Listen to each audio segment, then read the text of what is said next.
Good day, everyone, and welcome to our channel. So, in this lesson, we're going to be looking at creative thinking and problem solving for Business Studies Grade 11 for Term 2. So, if you have not yet subscribed to this channel, please subscribe, like, and also click on that notification button so that you can be notified every time when we upload a new video. Let's get started.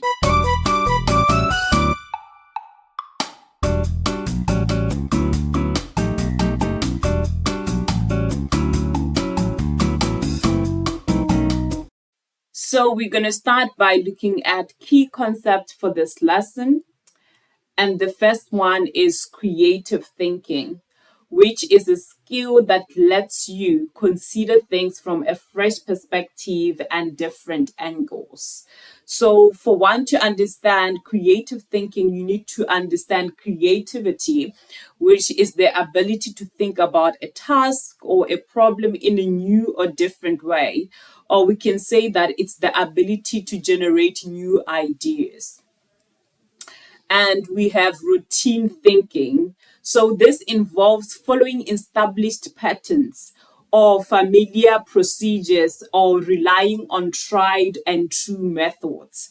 So the difference between creative thinking and routine thinking is that with creative thinking, one comes up with new ideas on how to solve a problem, or one comes up with new ideas on how to get the desired results. Whereas with routine thinking, one follows usual steps to get to the desired results. So we have what is called business practice.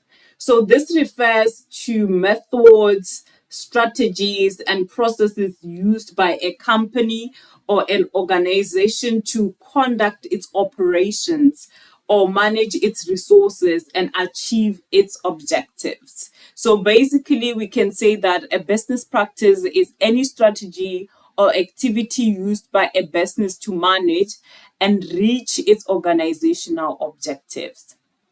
Problem solving skills. So, problem solving is the process of achieving a goal by overcoming obstacles. So, problem solving skills are skills and abilities that individuals use to solve problems within a given time frame. Force field analysis. This is a framework based on the assumption that there are forces for and against that influence a situation.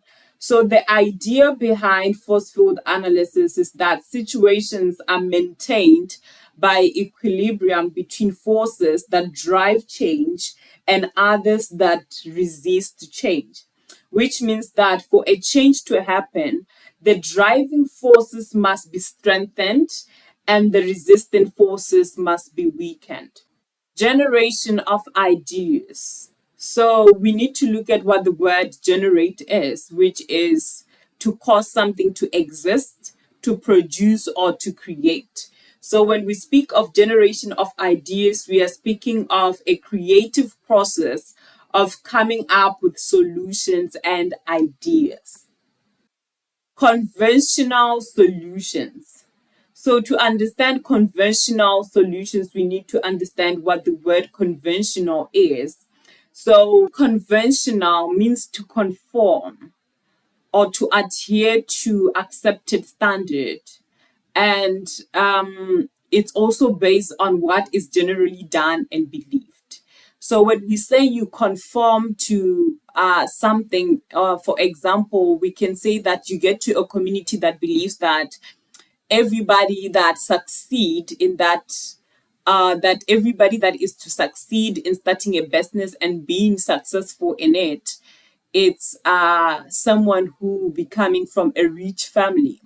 So if you join such a community or such a society and you also start believing in that, it means that you are conforming to what the community believes. So in layman terms, I can say that conforming, it's more like fitting in. You go into a certain community and you start like believing in what they believe, and you start acting the way they act of because the thing is generally accepted in that community. So conventional solutions are basically expected solutions in response to situations, which means that this is the way in which most people in that society or in that environment respond to certain situations. For example, adding a restaurant to a wine farm that offers wine tasting. This is a usual thing that is done in wine farms. So it's not like a new idea. So basically, conventional solutions, I will compare them to routine thinking, that this is something that is done by others and then you do it as well. And we have non conventional solutions, which are solutions obtained through using creative thinking. So, non conventional solutions do not come from a usual thing that is done in the environment, or it's not something that it's done because other people are doing it. It's not established by accepted usage or general agreement. It can be something new, since when we speak of non-conventional solutions, we are speaking of creative thinking, which means that people can come up with new ideas of doing something or of getting to the desired results. So we're going to move on to look at what creative thinking is in more detail. So, creative thinking is when people are able to think of new and original approaches and ideas to find solutions to challenges. Creative thinking is being resourceful by applying artistic and clever ideas to create something original or new.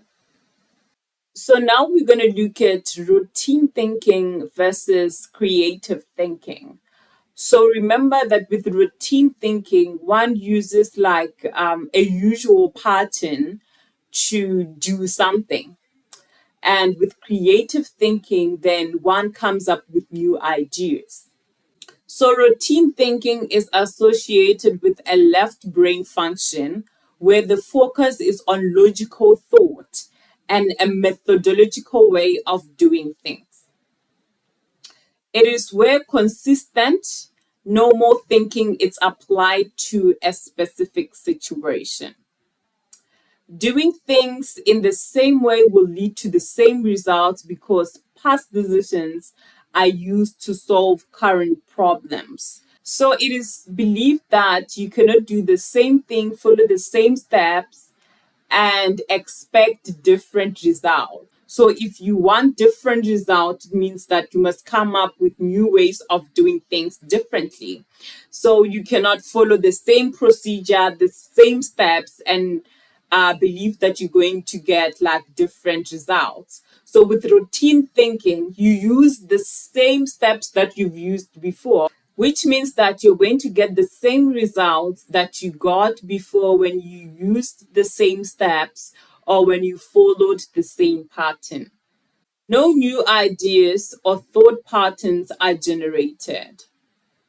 Creative thinking, on the other hand, is associated with a right brain function where new ideas are generated. The focus is on being creative, using one's imagination, insight, art, and music awareness to find solutions to unique challenges. This process is used to come up with new ideas to solve problems in a way that is unusual and different from how things had been done before. Which means that with creative thinking, one can come up with new ways of getting certain results. Or we can say that this is where a person can expect different results, things they are doing things differently. This results in exploring innovative ideas and different ways of doing things in order to obtain better result. Remember, with routine thinking, you are going to get the same results because you are doing the same thing that you did before. But with creative thinking, you are going to get different results because you are doing things differently. Now we're going to look at conventional solutions versus non-conventional solutions. Conventional solutions are solutions that are believed and followed by everyone, which means that it's not a new, unique journey.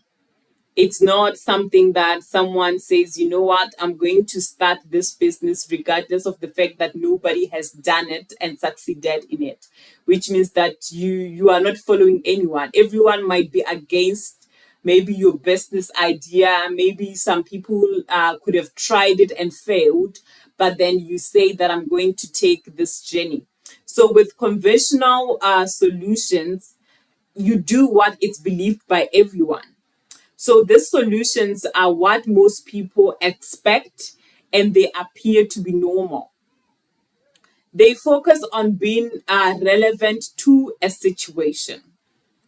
Usually, there is only one solution to each problem or challenge. Non conventional solutions are solutions that are not created as part of the norm and which do not follow what is generally done or believed. These solutions are creative and unique and are usually a result of creative thinking. They are often interrupted or changed by better ideas. Diverse solutions may be applied to problems or challenges.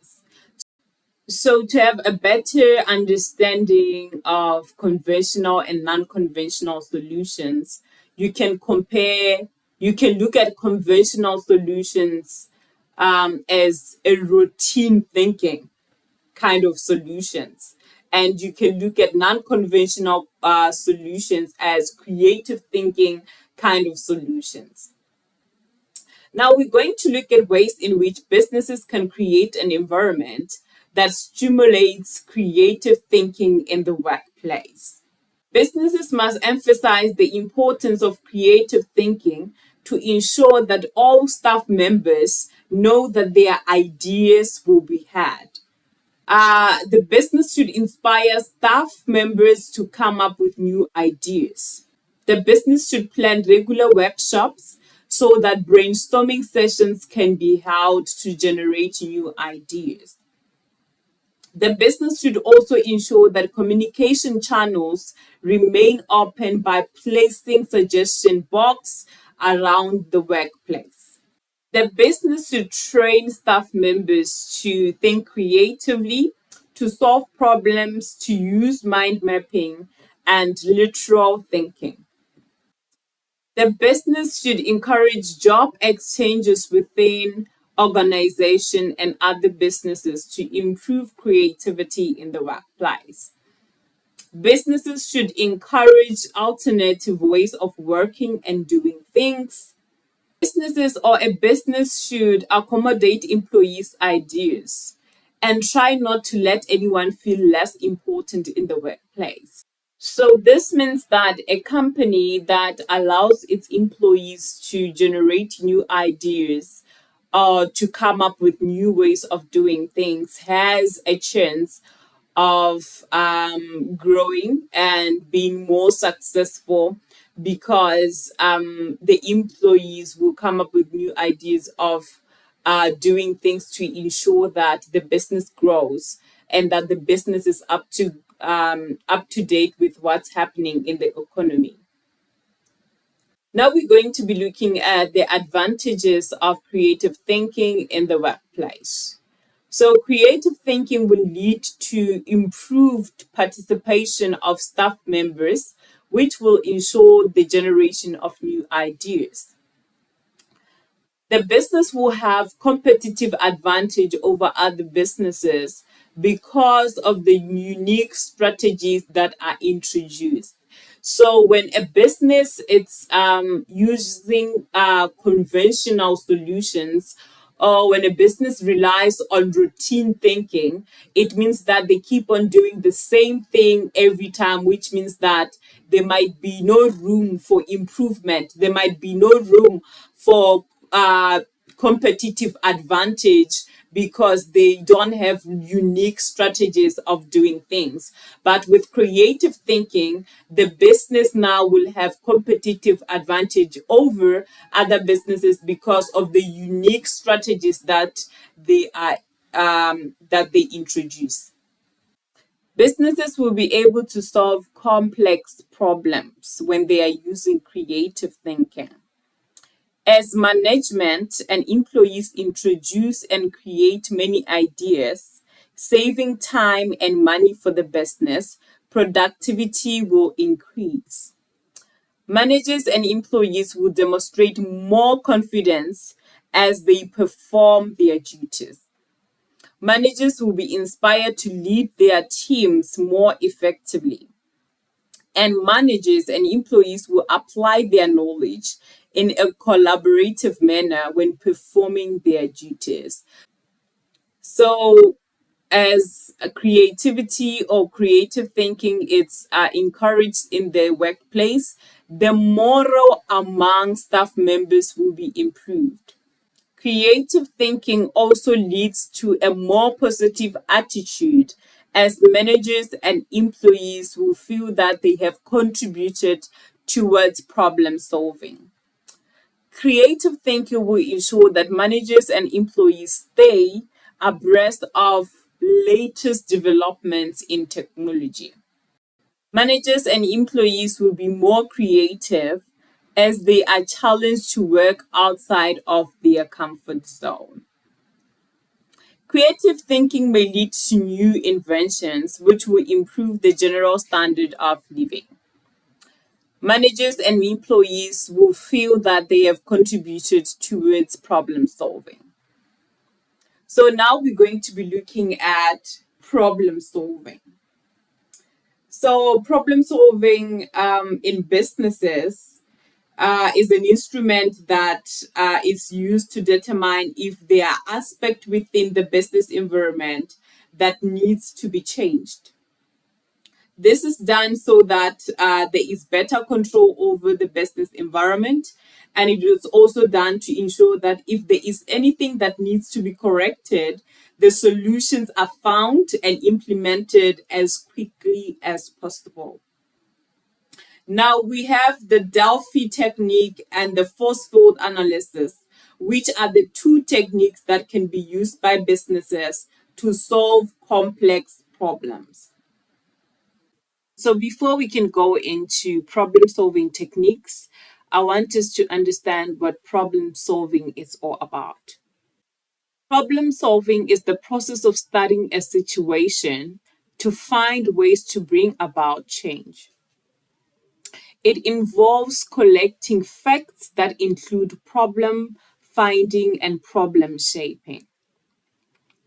Creative and logical skills need to be applied to find solutions to identified problems.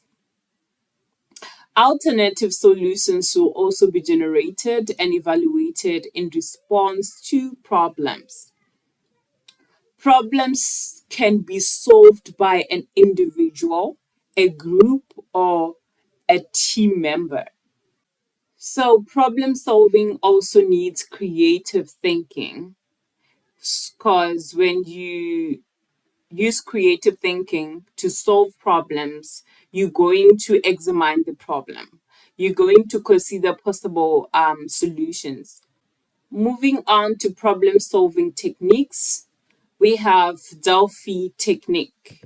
So the Delphi technique is used to solve new and complex problems. So in Delphi technique, a panel of experts who never met each other face to face comes up with creative solutions to problems without having to sit through long and drawn out group meetings. So with the Delphi technique, we can say that it's basically a method that helps to predict the possibility and likelihood of an event happening.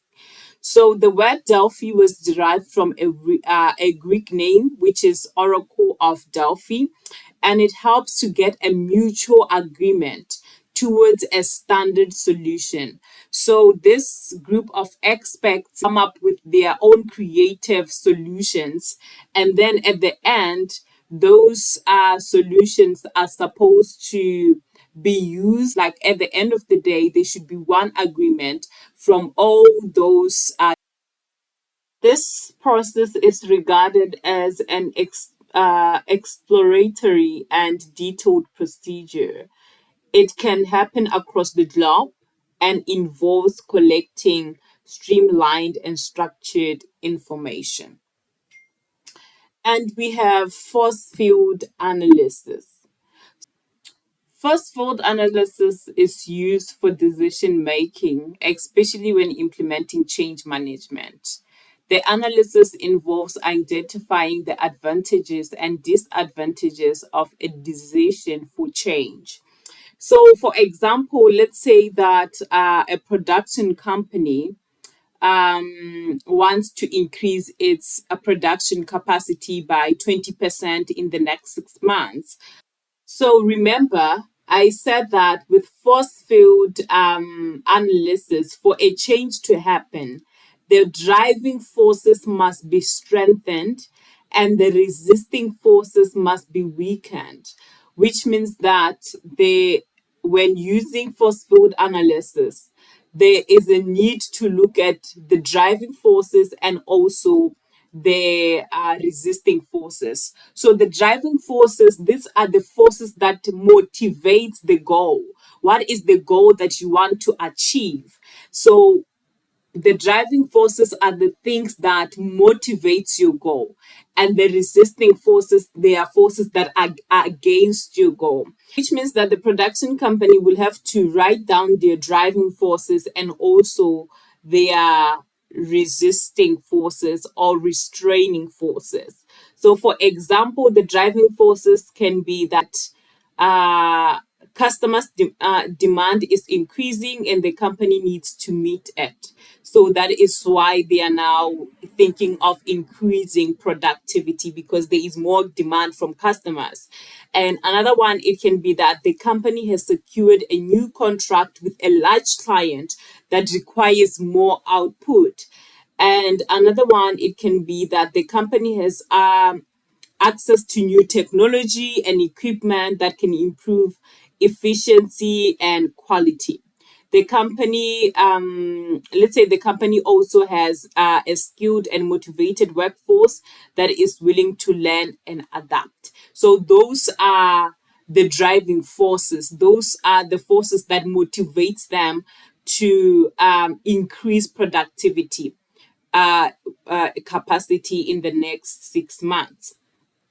And the restraining forces, it can be that the company has limited space and resources to expand its facilities.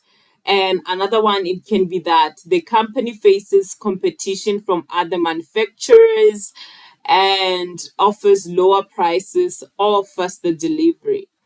And then the resisting forces or restraining forces, it can be that the company has to comply with strict safety and environmental regulations that may limit its options or increase its cost.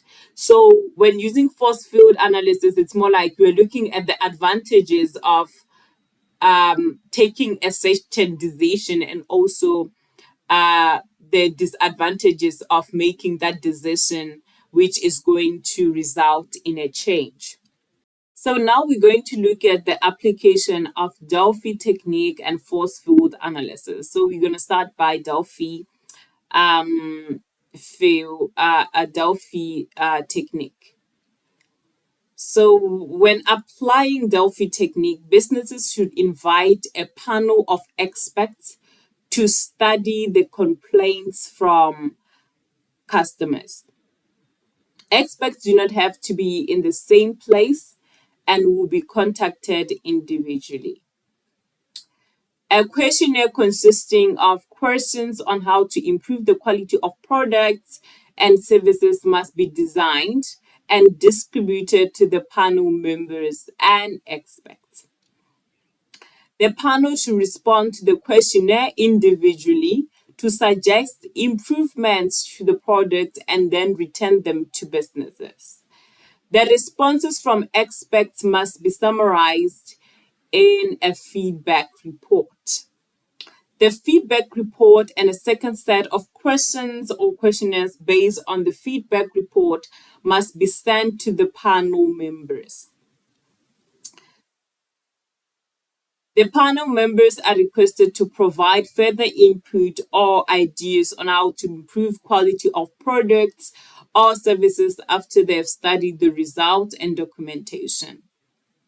The third questionnaire, based on previous feedback from the second round, is distributed to the panel members and experts.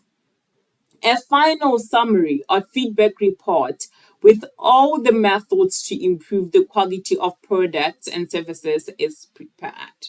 So, after consensus has been reached, the best solution is chosen. So, the Delphi techniques includes having a group of experts in different places who are going to receive a questionnaire, the same questionnaire that has been prepared by the company to help them improve the quality of their products and services. So these experts are going to answer those questions and bring them back to the company, and the company is going to take all those answers and keep on giving the experts like second questionnaires in order to collect information that is going to help them to come up with a report that is going to help them or to give them different methods of improving their quality of products and services. So here is a summary of the 7 steps of the Delphi technique. The first one is that a questionnaire is prepared. That one is the first round questionnaire that is prepared. And then they select respondents based on clarified, defined criteria, which means that they will look for the right people who are going to answer these questionnaires, or the right experts who are going to give feedback on this questionnaires. And then the third step to do is to invite participants for Delphi and send out questionnaires and collect the responses for round 1. So for step 4, they need to analyze the responses and provide feedback to their participants. After doing that, they go to round 2. So in round 2, they prepare and send out questionnaires for round 2. And then in round 6, they are going to analyze the responses again and provide feedback again to the participants. They continue to step 5 and 6 until consensus is reached. Now we're going to look at the application of force field analysis. So when applying force field analysis, the current situation or problem and the desired situation or solution are described. They identify what is going to happen if there is no action taken, and all driving forces and restraining forces that will support and resist change must be listed. The key restraining forces and their strength should be discussed. And this is going to help the people that are trying to bring about this change, or the company, to be able to find ways on how to weaken the restraining forces. The key driving forces and their strengths should be discussed so that they can be able to find ways on how to strengthen the driving forces or the motivating forces. A score is allocated to each force using a numerical scale where 1 is weak and 5 is strong. The positives and negatives are evaluated before deciding if the project is viable. They have to now choose the force with the highest score as the solution to the problem. The restraining forces should be analyzed to determine the best way of moving forward with them. That how are we going to move forward with this restraining or restricting forces? How are we going to deal with this as we implement this change? And they need to identify priorities and develop an action plan. Now we're going to be looking at solutions to a business problem. In the business environment, employees need to work with each other collaboratively to be successful in finding solutions to business problems. Employees working with one another to solve business problems build positive employee morale, which leads to buy-in when implementing the solutions. So now we're going to be looking at advantages of working with others to solve problems. There are different perspectives to be considered because it could be difficult to be creative and innovative on your own. So we have different people with different perspectives. So when we come together and come up with different solutions on how to solve a problem, that means that we have more ideas. We have more ways on how we can go about it. Access to a broader base of skills, knowledge, and experiences helps if you can get the opinions of others on a matter. More ideas can be triggered from other employees' ideas, which can help the problem solving process. So I believe that you've been in a space where someone would say something, and because of what they've said, you now come up with an idea from whatever it is that they've given. So being with other people and sharing ideas with other people can trigger other ideas from other people, which can help in solving problems. Working together with other people facilitates learning from one another when colleagues are able to teach and explain things to one another, especially when working in a group. Working together is encouraged to produce greater results. You can do good alone, but you can even do better with others. The workload decreases because everyone shares the problem and their experiences. Thank you so much for watching. I hope you enjoyed the video, and if you liked it, please give it a like, subscribe, and also click on that notification button so that you can be notified when we upload a new video. So in the next lesson, we're going to be looking at stress, crisis, and change management.